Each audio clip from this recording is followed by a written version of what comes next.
it is nice, theoretically, that people who play video games can now criticize them directly and efficiently. The only problem is gamers are currently insane.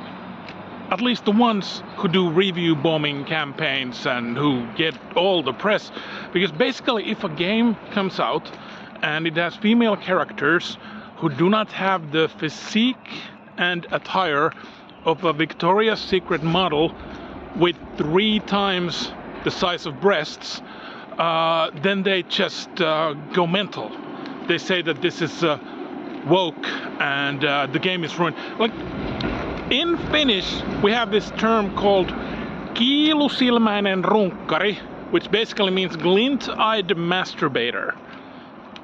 And that's what these guys are. Like, do you not have porn? Guys, video game, you can play it with both hands. Porn is a separate thing. What?